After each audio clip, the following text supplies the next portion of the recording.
Bonjour chers auditeurs de l'émission Le Pain Matinal, une production du ministère Ta Seconde Chance International, un rendez-vous qui nourrit ton âme et t'invite dans la présence de Dieu chaque matin.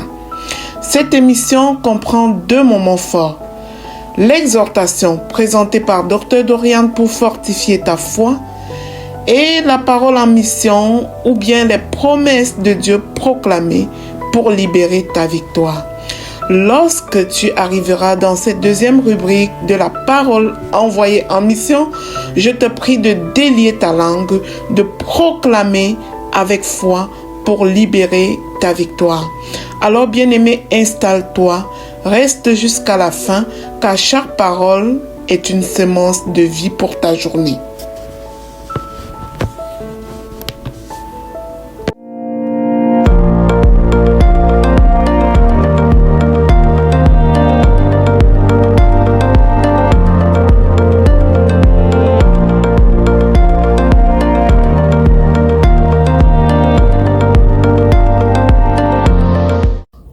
Bonjour chers serviteurs audacieux, bienvenue dans la rubrique exhortation de l'émission Le Pain Matinal. Je suis Dr Dorian.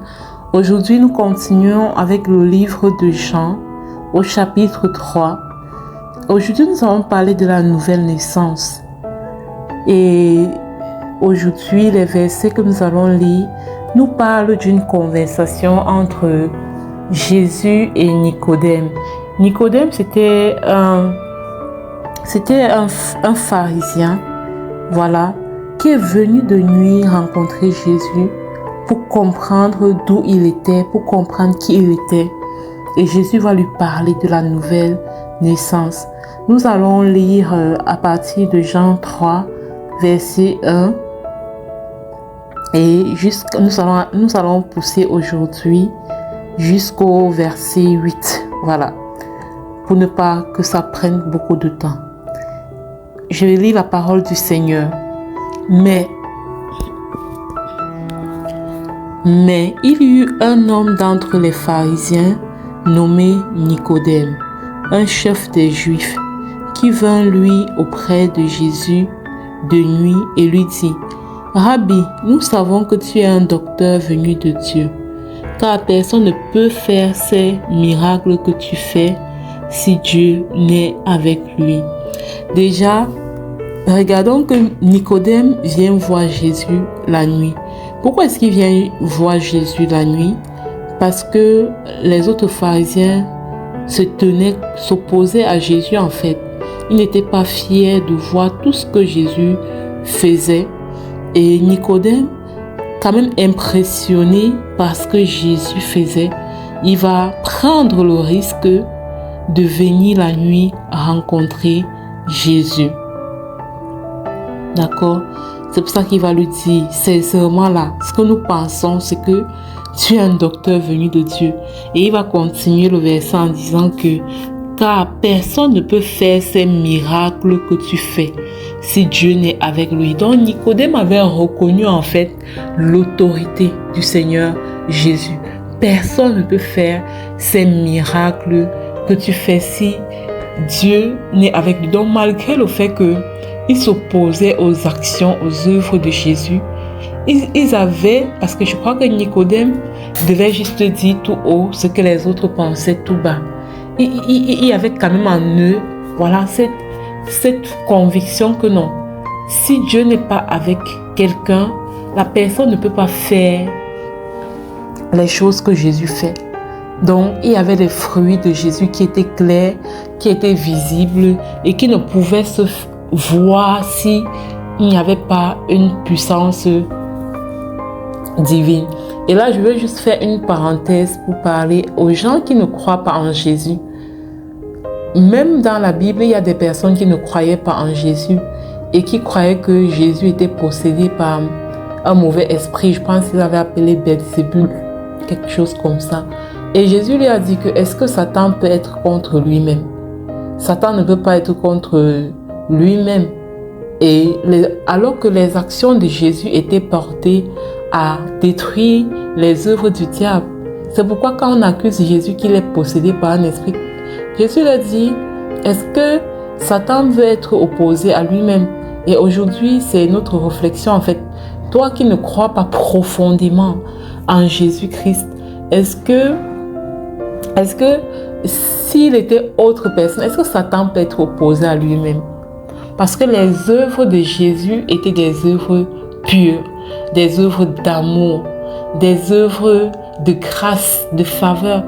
Bref, c'était vraiment, ces œuvres étaient résumées par l'amour. Est-ce que Satan, lui, il est intéressé par l'amour? Non.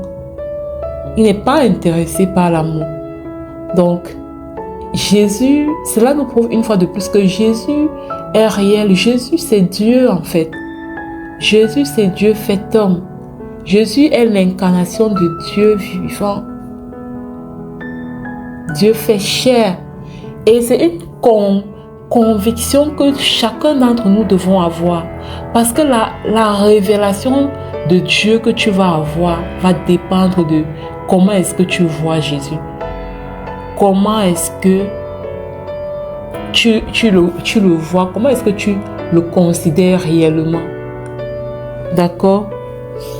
Donc, à partir du verset 3, Jésus, je vais continuer la lecture.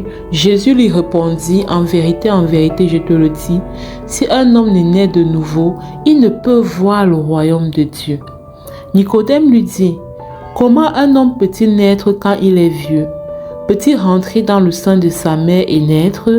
Jésus répondit, en vérité, je te le dis, si un homme n'est né d'eau et d'esprit, il ne peut entrer dans le royaume de Dieu. Ce qui est né de la chair, donc de l'être humain, est chair, et ce qui est né de l'esprit est esprit. Ne t'étonne pas que je t'ai dit, il faut que vous naissiez de nouveau. Le vent souffle où il veut, et tu entends le bruit, mais tu ne sais d'où il vient, ni où il va. Il en est ainsi de tout homme qui est né de l'esprit. Et puis, je vais m'arrêter là, amen, pour aujourd'hui. Donc, Nicodème est intéressé à naître de nouveau. Parce que Jésus lui fait comprendre que si un homme ne naît de nouveau, il ne peut voir le royaume de Dieu. Et c'est là où Jésus lui dit que, voilà, si un homme ne naît d'eau et d'esprit, il ne peut entrer dans le royaume de Dieu, parce que ce qui est né de la chair est chair et ce qui est né de l'esprit est esprit. Et nous nous souvenons que dans le jardin d'Éden, il y a eu cette séparation entre l'humain et Dieu à cause de la désobéissance d'Adam et Ève. Et Jésus vient donc pour être le signe de la réconciliation entre le divin et l'humain. Donc, ce qui fait que il va avoir une race, une nouvelle race d'enfants de Dieu, comme le dit Jean 1 verset 12. Il va avoir une nouvelle race d'enfants de Dieu qui vont naître de nouveau. Jean 1 verset 12 dit, mais à tous ceux qui l'ont reçu, à ceux qui croient en son nom, elle a donné, elle c'est la parole qui représente Jésus, donner le pouvoir de devenir enfants de Dieu, lesquels sont nés non du sang, ni de la volonté de la chair, ni de la volonté de l'homme, mais de Dieu. Donc, naître de nouveau, c'est naître de nouveau, c'est naître à nouveau, mais en Dieu, par Dieu, réconcilié avec Dieu, réconcilié avec notre source Dieu. Donc, quand nous naissons de nouveau, nous sommes réconciliés avec Dieu. Et comme nous sommes réconciliés avec Dieu, la barrière qui nous séparait à cause du péché originel, cette barrière-là tombe et nous sommes reconnectés à notre source. Et c'est pourquoi Jésus dit à Nicodème que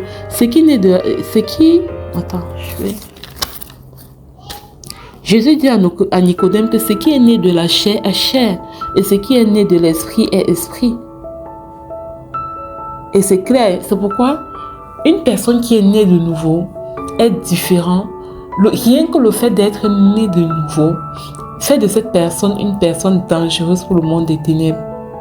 Parce que il y a une différence déjà entre cette personne. Je ne parle même pas des temps de prière, je ne parle pas de que la personne médite la Bible. Je dis juste le fait d'être né de nouveau.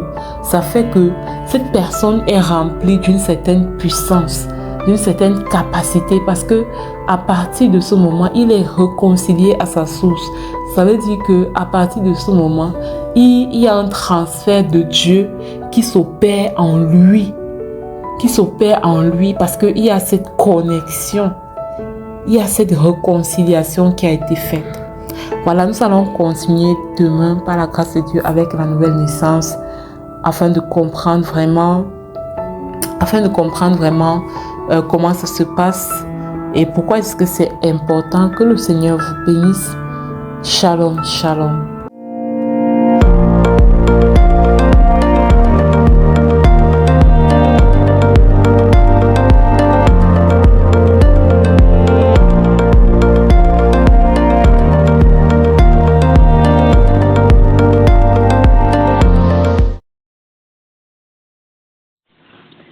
Bienvenue dans cette deuxième partie de l'émission Le Pain matinal du ministère de la Seconde Chance.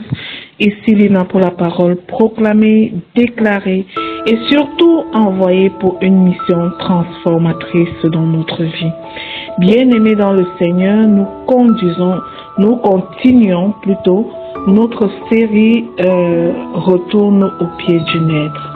Et aujourd'hui, la parole que le Seigneur nous donne est la suivante. Ô Éternel, sauve ton âme et bénis, sauve ton peuple et bénis-le, car il est ton patrimoine.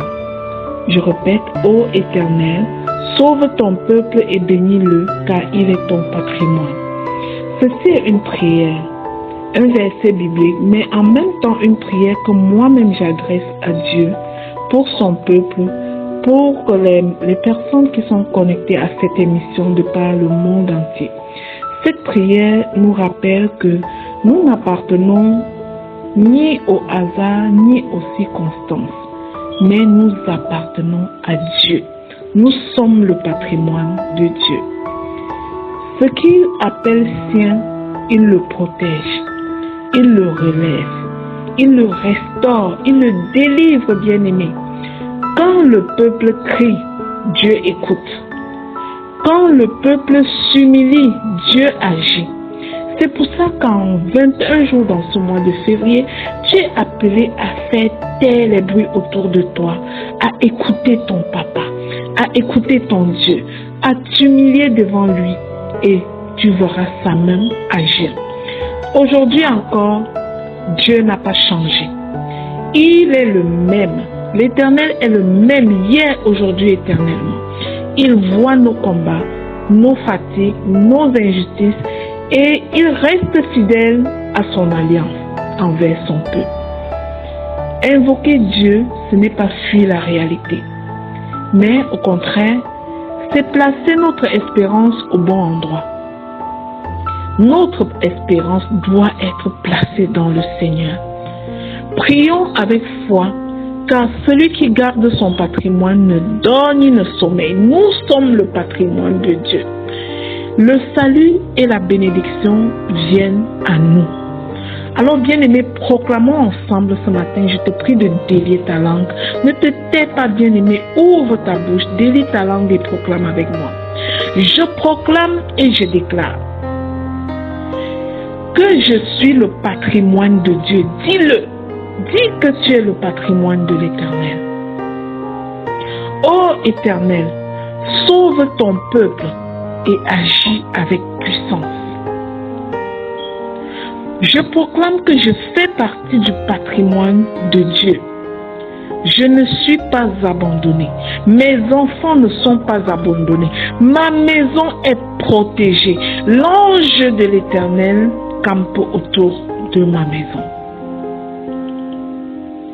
Je proclame et je déclare dans le puissant nom du Seigneur Jésus-Christ que la bénédiction de l'Éternel repose sur ma vie et sur ma famille au nom de Jésus.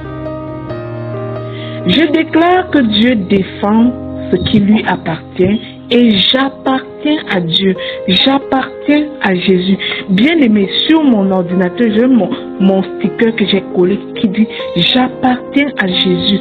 Aucune autre vérité n'existe. La seule vérité, c'est que j'appartiens à Jésus.